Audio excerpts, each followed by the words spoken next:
Hello and welcome to the Half-Betty podcast. I'm Krista and Andrea is here with us today. And what's really cool is we have a guest that Andrea knows, and I'm curious, why is this particular guest a good fit for Half-Betty? I do know this guest, but I don't know her really well, which actually offers up a whole other opportunity to get to know her better. So that's very exciting for both you and I and then the audience. But I have known this guest for maybe almost a year and a half, 2 years now. She doesn't actually live nearby, so we've connected by phone, and then we've actually met one another just a couple of times. But in that time, what occurred to me, as it does with so many people that we meet, particularly women in their midlives or roughly around that midlife chapter, is just the extraordinary number of experiences, stories that when they share them, once again resonate with this concept that women in their midlives are experiencing so many changes and so many new things. Midlife for women is like new coming of age. And this next guest, like so many that we're having on our show, has so many fascinating stories to tell that she's been navigating. And I can't wait for our guest to hear her stories and to meet this fantastic person and to feel the energy that she brings to all the adventures, and she might even agree the misadventures of midlife. And so we're going to meet and hear from Emma May. Emma, thank you for joining us today. We're so thrilled to have you here. Welcome, Emma. Thank you. We are very grateful for all the time that our guests take to join us. Krista and I, we have coined this term, which is building Betty. Women in their midlives are building things. We're building community. We're building the infrastructure of our next chapter. We're building businesses, new connections, new ideas, concepts, products, designs, teams. There's such an interesting kind of, and so, I think that is in so many ways, a wonderful introduction to who you are, a builder of, I love the sigh because it feels like it's so appropriate because it's a lot. Being a builder is a lot. And you and I met serendipitously through another person in our lives about a year and a half ago. And, I reflect on when we first met, and I got off the first call that we ever had just to kind of introduce ourselves. And I thought, gosh, what an inspiration. This person is so incredibly genuine and has beautiful candor that is so compelling in this world where everything is very produced and crafted to reach people in a certain way. And when you and I met, I got off the call and I thought, what a real life person. And I was so taken with your energy and your honesty and your approach to things being messy, but still showing up for everybody in your life. And now we fast forward a year and a half. And what I love is that you're joining us here on Half-Betty. And Krista and I really would love to dig in with you and hear the story of what you have experienced as you're moving into that second scene. We would love if you might take us through, if you can, 5 words that you believe capture who Emma May is. Ooh, resilient. That's been this year's word. Nice. A little bit crazy. Compassionate.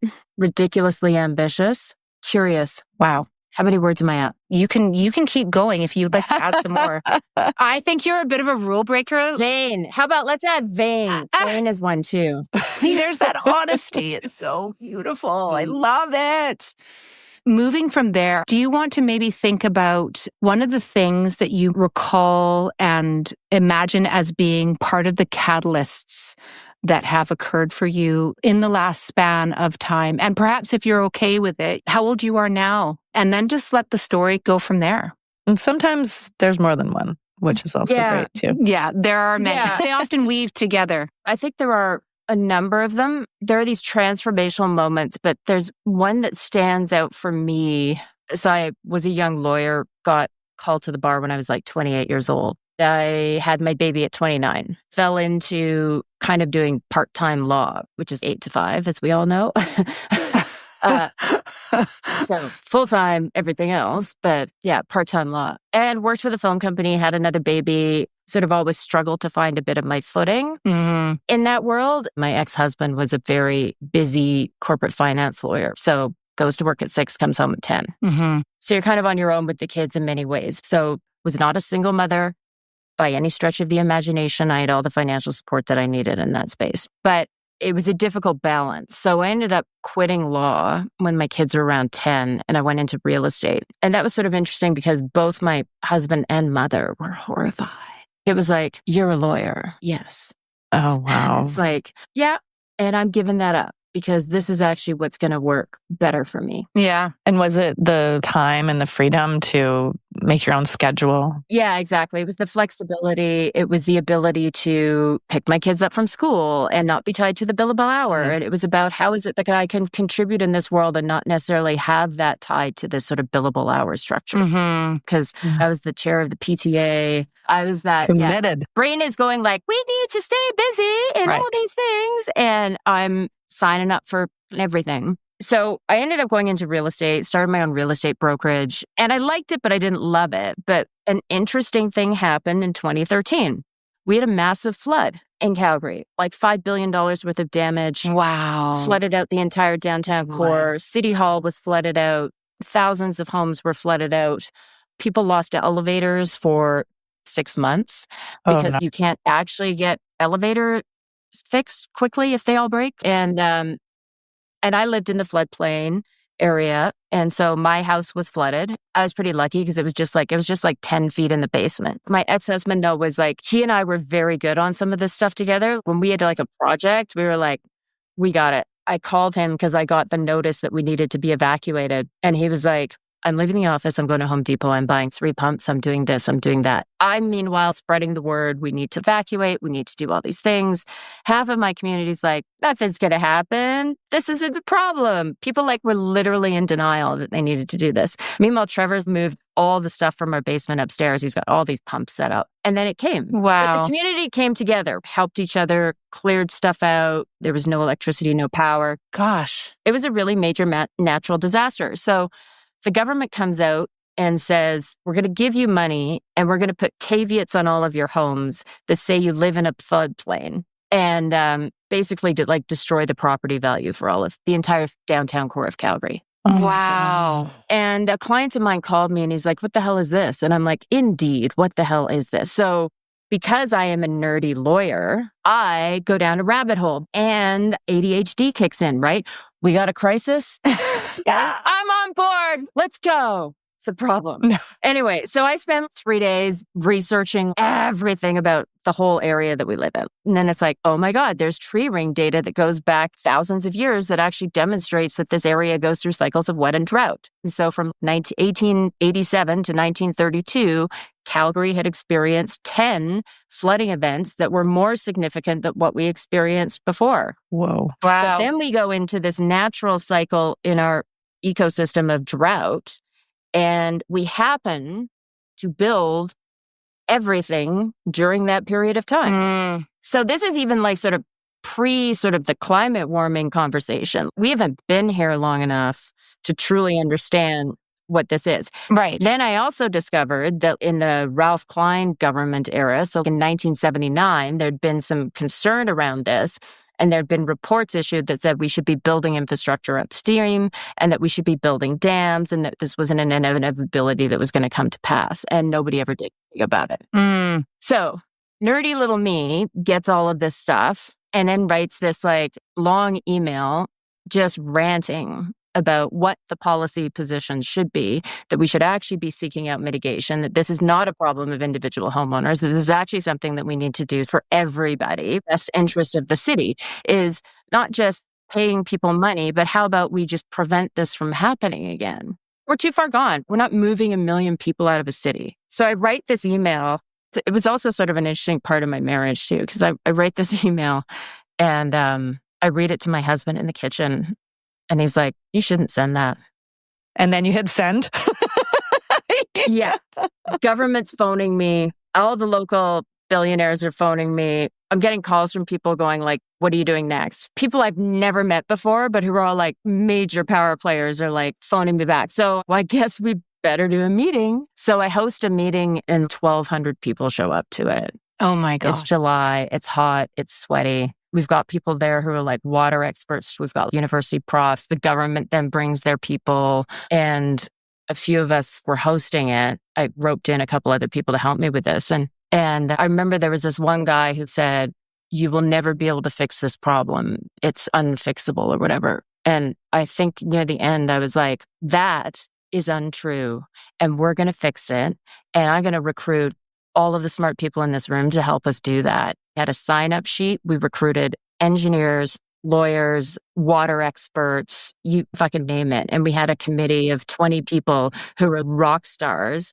And then we went and researched. And then the government finally was like, I better put somebody on this. And eventually it came up with 3 solutions that had been vetted by teams of engineers who specialize in the area. So it was Tony, Brenda, and I who were the 3 powerhouses of this organization.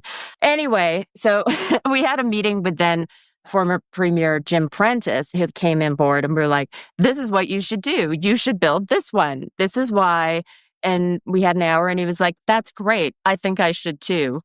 And then called me, you need to come work for me. I want you to be the executive director of the Premier's office in Southern Alberta. Oh my gosh. And I said yes, because yeah, you did. Of course you say yes. When I was in law school and I had all these career ambitions and I thought I'd be doing these big, big jobs. And then it sort of took this different path with having kids and being frustrated for 10, 15 years. When this opportunity, it was just like on a whim, I decided to use this side of my brain that I managed to suppress in so many ways. Like I just hadn't been fired up or interested at the level that I needed to be. And then all of a sudden I was swimming with sharks, and I could swim and I could race and I could fucking keep up, and just taking the chance to finally say something that I was thinking, and actually then knowing how to follow up on it and finding out that I've got the capacity to be able to get things done. And with the right team in place, we can impact change. So I don't think there's any way that I could be doing what I'm doing now had I not had that experience. What a story and what a journey. And I love what you said around using a different part of your brain that has always been there, but it had never had an opportunity, or you'd never given it the opportunity. Yeah, to kind of like, yeah. So you moved beyond the fear, tapped into that piece that was always there, but you let it have its space and its place on stage. And then being able to follow through, and then being able to actually see what you're capable of when you allow the fear not to get in your way. That's a huge transformation. So you would have been in your early 40s, I imagine, at that time. So you had young children. Yeah. And this was the turning point. So if we think about that flood being the moment that things shifted to move beyond fear. You definitely had the confidence, which was very cool. Yeah. You used that part of your brain that you perhaps had been pushing aside. You did mention ADHD, something that you've also discovered in the last few years. I don't know when. You can maybe share a little bit more about that. But also it changed your relationships with not only yourself, but then with your husband and then with your teams that you were working with. So a massive transformation point in your trajectory. Probably changed your relationship with your kids too, hey? Like, did they see you in a different light? Yeah, it did. Yeah, they did. All of a sudden, it was like, oh, let's go visit mom in her office in this big government building downtown. And we have to go past all the security who are there taking care of my mom. They also saw I get stressed about stuff. Even then, once I was in that job, my ex-husband said to me too, right? He was like, when you were in that job, you were functioning at your highest capacity and you were happiest. Interesting. Yeah. And so he recognized that too. Then all the political BS that goes along with it. But it was new. It was interesting. It was engaging. There was always new people, always new problems. Shit's moving at warp speed, which is what I like. Yeah. And taking care of your community. Yeah. Well, and you know what was a really beautiful thing about that job was really understanding how communities function from this bird's eye view. It was like taking off in an airplane and being able to look down and see, okay, There's post-secondary. There's nonprofit. Right. There's the business community. There's government. Life was about how do all of these pieces come together and shape what it is that our community is, and that essentially we can't do one without the other. They are significant and they require interplay all the time. I love that description of community. It's something that's definitely top of mind as we build communities around us. So much of what you've just described to me brings to life the words that you use to describe yourself. Resilient, moving through unknowns, pushing past fear, compassionate, because you were drawn to, in a time of crisis, what it was doing to people's lives in the homes that were now devalued and people who were now struggling to figure out what they were going to do. And then the compassion for making sure people were okay moving forward. And then ridiculously ambitious, the whole story basically sums that up. Fucking dam. Yes. The dam is being built, by the way. Wow. Well done. I hope they're calling it the Emma Dam. They could call it Dam Emma. Oh, I like that one.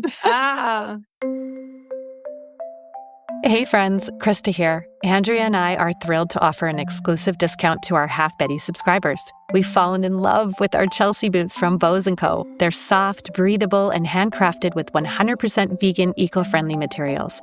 As stylish as they are planet-friendly, this Canadian-founded brand proves you don't have to sacrifice style for sustainability. Featured in Vogue, Cosmo, Glamour, and Forbes, Bose & Co. is offering our Half Betty subscribers 50% off. You're welcome. Find the link in our show notes. I wonder if maybe you would take that story of that transformation, which, as we talked about, maybe was early 40s, and then take us into some of the other elements that maybe showed up in your life over the course of the last 10 years. So because I'd sort of been doing this part-time work and in and out of stuff before, then finally you're in a position where you're literally like, my days are like, okay, who's the CEOs of the major corporations in this city? And I have meetings with them and they need something from us and we need something from them. And who are the people leading the universities? And so you got experience interacting with these people who were inspirational and who are just people. And the flip side of that is I also got to interact with people who were not inspirational and who in the past I might have thought I was intimidated by and then realized that that was ridiculous. And so I think what it taught me, that job, was that I could compete in a way that I'd forgotten about, because I like competing. I like winning. I fucking love winning. I fucking love it. I want to win. I want to win. It's so good to know. So once we lost the election, so I lost my job. And then I ended up going back into real estate, but I was just so uninspired. But I was standing in my closet because I had to go to some board meeting and I'd given away all my suits. Why does nobody make just a perfect pencil skirt that goes with this, that goes with that? And I started thinking about how women in corporate environments have to dress. And I reflected on when I was in the premier's office, what were the pieces that made me feel most confident? I would wear a really beautiful silk shirt and a trouser, and I've got the day covered and I can slay it. So what I wanted to do was build a collection that was really easy for people to put things together. And I went down this rabbit hole of mapping it out. What would I make? That's where I met Lisa, because I needed to find someone who actually knew what the hell they were doing in terms of making clothes, which she does because she had been at Lulu and at Gap before that. And once you know you can get a dam built, you can do anything. It seems like maybe I could make a few pieces of clothes and sell them. So this was the other thing, is it was coming back to this idea of, what do I love? I've spent way too much money on clothes. I love clothes. I remember my mother was so not into clothes. I think my mother is the anti-fashionista. She was an incredible lawyer. I didn't even know a blow dryer was a thing that existed until I was 20. What do you mean? Wow. There's a tool that you can comb your hair with, and makeup, and then outfit. And I remember being in high school and borrowing a friend's outfit, and it was some leggings and an oversized sweatshirt. I had the best day today because I felt awesome, all lined up. So I understood for me the power of feeling like I had my shit together. And that had translated for me into law school. I was Reese Witherspoon in law school. I was Legally Blonde. I was literally showing up in mini skirts and leather pants and insane outfits. I don't need to be a fashionista, but I just want to feel good about how I'm showing up. So that was really why I ended up in that field. And I had no idea how fucking hard it would be. So this was in about 2018, I think you had said? Yeah, 18 was when I came up with the idea. It was like a side project, right? And I'd sell a house and then I'd pay for something. And then I'd sell another house and then we'd pay Lisa to be my consultant and we'd work on some designs. And then we'd go down and retool them, revisit them, plan it all out off the side of my desk thing that I was funding with my other job. And then you get to the point that I'm now standing in the bank and I need to take out a $150,000 line of credit to order our whole first run, which was like 300 unit minimums.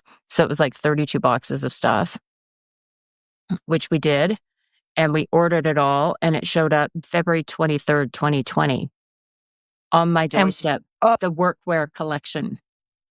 Right. And we all know what that date signifies, right? Yeah. And I didn't realize marketing. What's marketing? We'll figure it out. So we really hustled and had to find our market really quickly.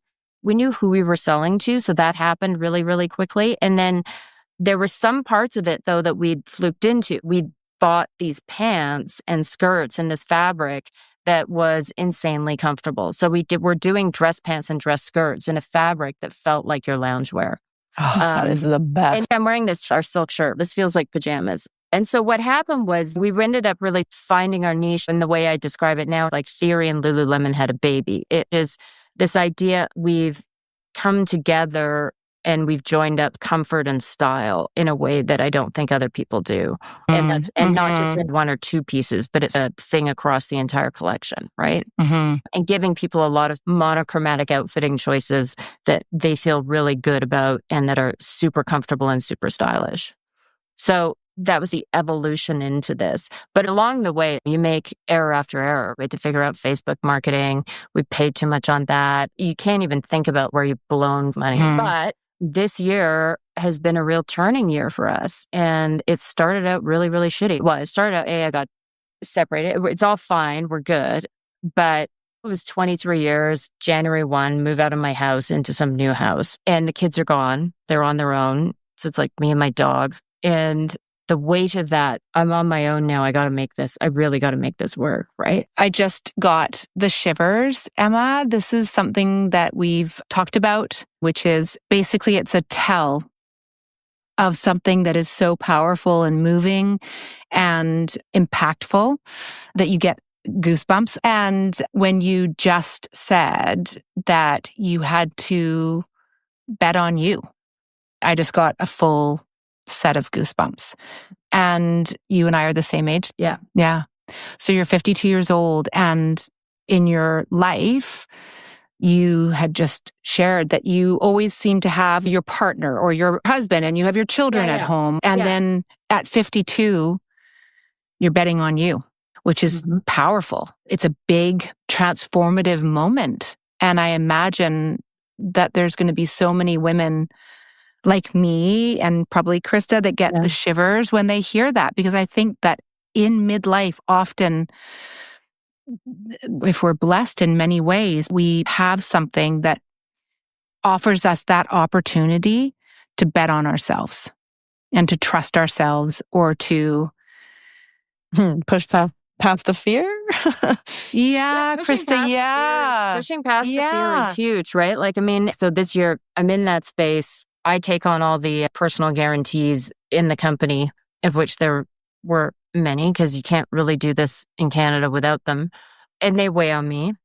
And then our meta advertising costs got out of control. We were pissing money away. We had a factory owner in Vancouver die, which meant we lost all of our summer inventory because she'd cut it but not sewn it, and there was really nobody to sew it. So it was a $400K loss in the middle of that. and we're still burning through way too much cash. So I had to cut the team in half. We had to pull back a shit ton of spend, and we had to figure out what to do. And so I have these consultants in North Carolina who are brilliant. They're amazing. I was like, guys, like, is this it? Should I just, and they're like, no, your foundation's too good. You got too much stuff here. We're going to do this. So I called my girlfriend, Sippy, who I love. And Sippy. What a wonderful name. Sippy Chena. I know. Sippy Chena is a fucking baller. So she fit perfectly right beside you. Sippy actually yesterday gave me shit again, which I love. I love my getting shit from Sippy event. I'm like, I need to raise money. And she was the managing partner at Deloitte Calgary. Her customers or her clients were all really gruff oil and gas guys. And she just puts up with zero bullshit. She looked at me, you got to get your shit together. Okay, tell me what to do. She held my hand. She was like, we're going to raise money. And so she helped me structure the deal. We got some meetings, and then I spent the summer pitch. I had to place an order in July. I did not have the money because we didn't have stuff to sell. Mm-hmm. So I had to place an order with our previous factory for $380,000, which I didn't know how I was going to pay for it in July. And then I had to spend the summer raising towards that. And so it was a really stressful summer. I got about 3 weeks out from having to pay that invoice. And, you want to hear a fun woo-woo story? Yes. Yeah. Okay. I have this massage therapist. So I go into her on this Friday, and I was stressed out of my head. And I was like, Cornelia, we need to manifest some feminine energy and financial solutions here. So she does this thing where I lie down for 2 hours and she chants over me and massages me at the same time. And we talk about different universes. I'm just receiving just do it. Felt great. Next day, noon, I'm at an antique store and I get an email from this female investor. And she's like, I've initiated the wire transfer for $500K. Here's your subscription agreement. What? Again, with the shivers. Oh my gosh. I'm gonna run out of shivers. Okay. We did it. And it was from a woman too, which was just so powerful. How did that woman get your information and you needed? I pitched her. You had already had. No, this was someone we had conversations with. And then that's wild. So then I had the money, so I paid for the run. Then I was so tired. I called my best friend in Houston. I was like, want to go to Austin City Limits? So first week of October, I spent 3 days dancing. You did. Yeah, I did. That was super fun. Then came back, got the new run, had to do the samples, upload the photos. Then we're pre-selling the stuff. It arrives in the port November 1, and it locks down because of the port labor action strike. So I have customers who want their stuff. We've sold it to them. They're amazing customers. It took us 4 to 6 weeks to get that shit out. I can't even remember now, but it was over 4 weeks. Finally, they called it off. I think it took too long. You know what? I don't need the government to give me a grant or pat me on the head. I need you to fucking run the critical infrastructure. Just do your job. Yeah. Just get out of my way. Make sure stuff works.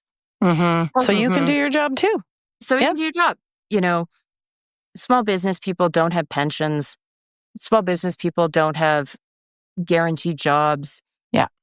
You're just trying to get out there and get your people paid and, quite frankly, build the economy and build stuff. So I'm getting a little political here, but I'm just like, there's certain stuff that needs to work, and we rely on the government to make it work so that we can go do our jobs. Mm-hmm. So when you're faced with these moments and you're thinking, okay, do you just stay calm and go, okay, this is a moment. I'm going to figure this out. Is there ever a moment when you're just like, I'm done. This is enough. I won't do it anymore. What is the thing in your head that keeps you moving forward? Well, here we have vanity, which ties into ego. Okay. No, I mean, all joking aside, like I said, I like to win. And I think recently I've started to define success as being this point in time where I see a problem and I understand that I've been through something like this before and that I have capacity to find my way through this too. I think success is in that very second of feeling that I got this. Whether you have it or not remains to be seen. And it may turn out in a completely different way. But I think that fundamental belief that you can handle it, that now none of that means that I don't have a meltdown on my couch. Okay, I'm just checking because that's a lot. You've been through a lot. No, that doesn't mean there have been a few serious meltdowns. And actually, there was a point after I got the money too, and that I'd been so stressed and so worked up that I was literally useless for a week. I vegged on my couch and I walked my dog. I was so fried from the stress of the year that I just needed to, and it took about 20 days. Honestly, for that to like kind of move through. Then getting the work done. Now we've done sort of this work of this fourth quarter, and now I'm moving back into finishing the raise. And I got to be honest, I hate raising money. That's horrible. I hate it. Yeah. I hate it. And you know why I hate it? I have this weird mindset thing around it that it's like me asking for help. But I've created this really cool opportunity and we're kicking ass, and there's all of these things that we can do if we have access to capital. So let's go. And that's been a real mind shift for me. And I don't know if that's a woman thing. I think it might be a woman thing where we're like, I should be able to do this on my own. I should be able to, do it. How do I ask for help? Is asking for help weak? Then there's that other layer of money and help. Yeah, that's a lot. However, it's so layered. Yeah. And the woman that came through for you with the capital. I love raising money from women. And especially if she's a customer. So when we called her the first time, she was like, I'm sitting here in my Sophie Grace feeling great. So yeah, let's talk. Oh, I love it. And she got it. Those are the best investors because they see it, they feel it, they know it in their heart, in their body, everything. And they want to be invested because they trust you. Yeah. And it's exciting. Yeah, that's what you want. It's fun to have them along for the ride, too. Yeah, there's probably so much relatability for so many people around asking for something, suggesting that you somehow are unable to do it yourself or that you require help or that you're not strong. But I loved how you just framed it, where you saw it as being, I've got an opportunity for you. You're lucky that I'm offering you this opportunity to join and be part of something that's really awesome. So you reframed it. It is a reframe. And it's one that I had to always have front of mind for me. Right. And I have to think back to the guy, Adam, who did WeWork. I need the confidence of Adam with the execution skills of me. Yeah. You mentioned, and I hope it's okay to bring this back, but you mentioned ADHD. And I'm just wondering how in all of this journey that you've already talked about, how that's played into your life and how that made you adjust. Yeah. And I'm still working through it. It wasn't until we sent one of my kids to get looked at in their late teens. And then my doctor was like, have you ever done this, Em? No. Maybe you should. So I did a test and it was pretty clear. And what was interesting about it, I think it was 47 at the time. It really allowed me to understand some behaviors of mine from the past and things that I'd felt sort of shame around in this way. And that I'd always just filed under, I'm lazy or I'm totally disorganized. I remember in high school, I was in this IB program, the gifted program, and I got kicked out of Western Canada High School here because I was a truant. Like I never went. And I remember getting into a fight with the vice principal, and the football teacher was the coach of some law class that I had to take at 9 a.m. on a Monday. I had like 95 in the class. So why do I have to go? This makes no sense. I'm going to have a coffee and chill. And they were like, no, that doesn't work that way. You're out of here. So I ended up at Bishop Carroll, which was this school where you could learn at your own pace, which was fun and amazing. probably not ideal for me in terms of like math and sciences, but was amazing in terms of English lit and dramatic arts. Like I was directing Anton Chekhov plays. It was, build your own adventure, which suited me. And then I went to universities, sort of similar things. And then law school happened again. And that was it again. I remember they called me the Phantom in business law school class. Childhood is priceless until someone puts a price on it. When sex trafficking and exploitation threaten childhood, we need to rally everyone and everything to protect it. That's why our friends at Ally Global Foundation are building community-led solutions in Canada to tackle root causes and educate communities. For free prevention resources for your children or school, or to support Ally in protecting childhood, visit ally.org. That's ALLY.org. Because every child deserves safety and freedom. But so the way I learn is different. And law school was amazing because it was like 100% final. Don't make me do anything all year. And then you give me like 3 hours of high pressure intensity. I got this. That stream of stress and flood just like dials you in super focused. So, I mean, I'd been, I guess, self-medicating by setting myself up into these environments of like challenge and chill and thrill where you get that dopamine surge and the adrenaline's rushing and you're on and performing at the top of your game. And then the rest of the time sort of floating around finding patterns and things, right? So it all made sense in retrospect. The choices that I'd made over time, being attracted to risk-taking behavior. I'm going to send the fucking email. Let's go. We can get into like hitchhiking in Guatemala when I was 18. Like I've done. Oh, okay. Maybe that'll be our bonus Betty. I've done some dangerous shit over the course of my life. And I'm sure it's all been that thrill-seeking component to it, right? But now if I'm having to really intensely focus on things that I don't like financial reporting. Yeah. I crank up the Vyvanse. And being CEO is such a weird role because you're context switching all the time. It's like, okay, we're going to do a podcast and then I'm going to get on a call with the accounting team again and we're going to go over the financial statements from this and we're going to have a conversation with the legal team about how it is that we want to structure the next raise. And then I'm going to go into a design meeting about whether I like the rise of this pant or the shade of that color. And then we're going to go into a thing about have we booked the party. So yeah. I think the ADHD is good for that too. You spend your day switching gears.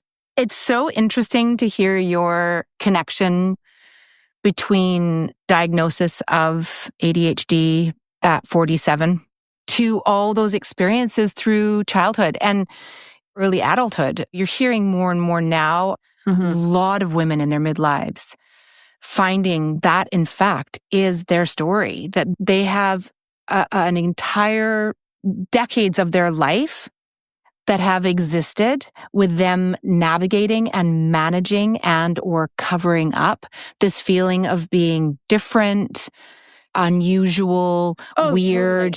Totally. There was a time my husband was like, why can't you just get a job as the lawyer at this oil and gas company? And it's really nice. No, thank you. Part of the dissolution of our relationship was that he's still unsure about all of that stuff, doesn't quite get it, which means you don't quite get me. Yeah, right. And that makes it hard. Yeah. Also a kind of nod to having all of the experience that one has when they reach their 40s and their 50s and onwards to be able to reflect on and to be able to then recognize, because of that experience, what we want moving forward and then also what we don't want moving forward.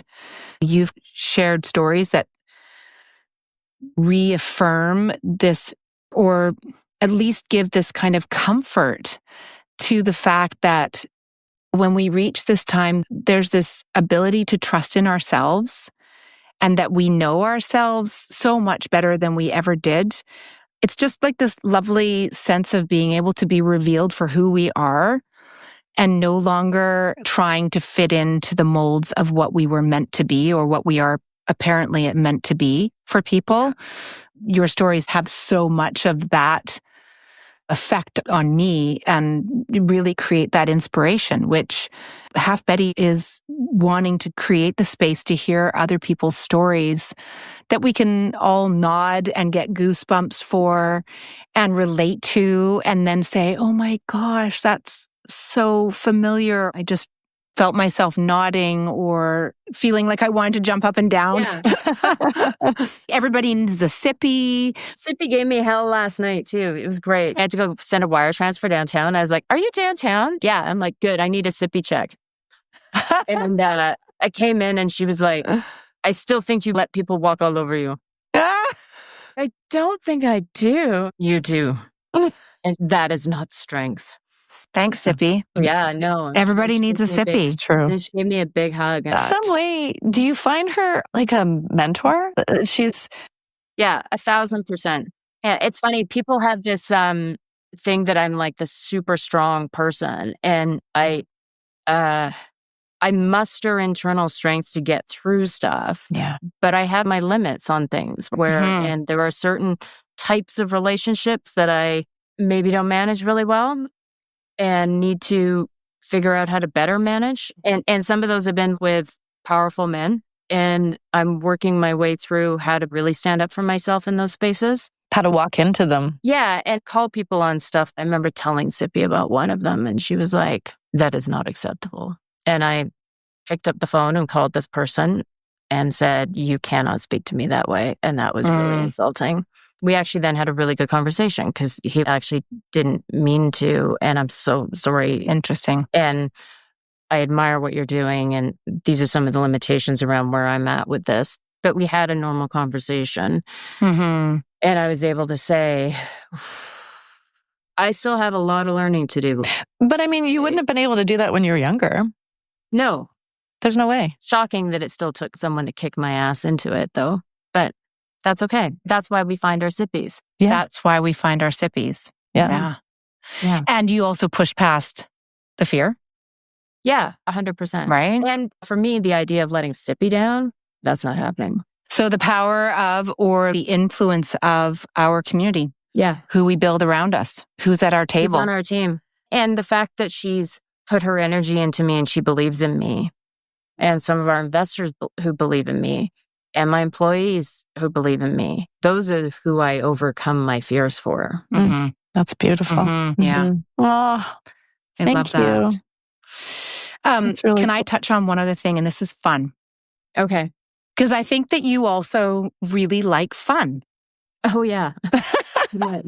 You love fun. And this is a part of you that I also really love. I'm a bit ridiculous. But I love that. I love that. So you mentioned it when you were talking, and I'm going to pull us back. But when you recognized that you had hit adrenal fatigue, burnout, you needed a space, and you called up your best girlfriend who's down in Houston. Yeah. And you said, do you want to go to a rave for 3 days in Austin? And she said yes, because that's what best friends do. Oh, yeah. And you found yourself dancing for 3 days. Yeah. In Texas. Yeah. Tell me more about what fun looks like for Emma, or what do you do and what do you find that you do that fills your fun cup? I do love dance parties. I have a fucking obsession with dance parties and EDM. And I think a lot of it is like, we don't get a chance to dance a ton, especially as you get older. I did go to one DJ set here and the main guy comes on at midnight and I'm going to die. I have to go home. And I don't drink. So I gave up drinking like 7 years ago. That's a whole other episode. But it was fun. I love Austin City Limits or day shows. I love concerts, live music. When I can afford to, I'm going to be on a music festival circuit because everybody dresses up, everybody has fun. It's usually a day party and people are dancing and letting go. And it's a joyful thing. I think there's something like somatic about like dance and about releasing energy in your body. I think there's something about music and just being free and also to be a bit ridiculous in it all. I put on sequin shorts and sneakers and... Well, it's play. It's totally play. We've done it all of our lives. And then all of a sudden there becomes a point where we don't play anymore. Yeah. And there's also something that's non-competitive about it. I mean, sports are fun, but I'm competitive at work. I don't need my play to be competitive. So for me, as I build Sophie Grace, I just want to build day dance parties everywhere. Oh my gosh, I'll be there. Day to evening, wrap at 9 p.m. Yes, disco balls and pizza and ice cream. And I just want to build my whole vision of day dance parties with so much great music and fun. Maybe this is the next thing that happens. I think we're in. Maybe we can help organize this thing, actually. Yeah, it's so great. And I think about a big field and it's like a wedding, but no one has to get married. Yes. And no gifts, just love it. And then we can all sit around and eat late night pizza. Okay. This is amazing. Well, obviously we're giving birth to the next idea because everything you've just said completely lights me up as also a fellow live music, EDM, dance party, DJs.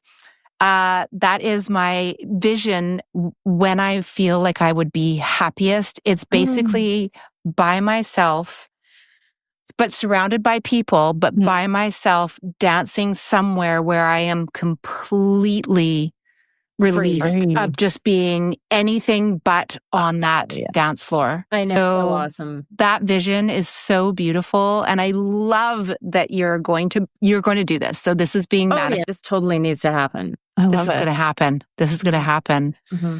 Well, I think we should dance our way out. Emma, so would you? We are definitely going to dance our way out. Maybe what you could do for us, because what a conversation and what a set of stories. There's so much here that I feel is going to spark so much for our listeners. Your stories that have gotten you to where you are. You've surrounded yourself with a community. You've got your Sippies. You've got your Cornelias. You've got your Lisas. You've got your team. You've got your people. You've got your vision moving forward. You know where to have fun and how to have fun. And I'm so appreciative of this time. And I'm also just so genuinely happy that a year and a half ago, we had an opportunity to be connected. I know. And that our stories are we're still in this universe together. And I just love that so much. And I wonder if you would do something, if you could project yourself to 85-year-old Emma, and she's probably at a dance party. She's probably wearing sequin shorts. Oh, yeah. And high tops. And what would 85-year-old dance party EDM Emma, what maybe advice would she give to 52-year-old Emma now? Take it all. Yes. Take it all. Goosebumps. Because you deserve it. Yeah. Just go. I mean, I'm moving to LA for 3 months. Oh, how fun. In January, I've rented some little cottage in Topanga Canyon, and I'm just going to go. I've always wanted to be down there. And so I'm like, why don't I just go down and... Oh my gosh. And test the waters and see what... And so that was when I say, take it all. Let's just go do these things. It's the first time really I've been free since I was 28. That's exciting. Oh my gosh. So clearly we're going to need another episode, a part 2. We'll need an update. This is what we do. We're just going to update. Okay, great. Thank you always. Thank you, Emma. Thank you. Hi, I'm Andrea Rathborne, and I'm so excited that you joined us for this episode of Half Betty. Wherever you are and whatever day it is, Krista Gruen and I are thrilled to have you.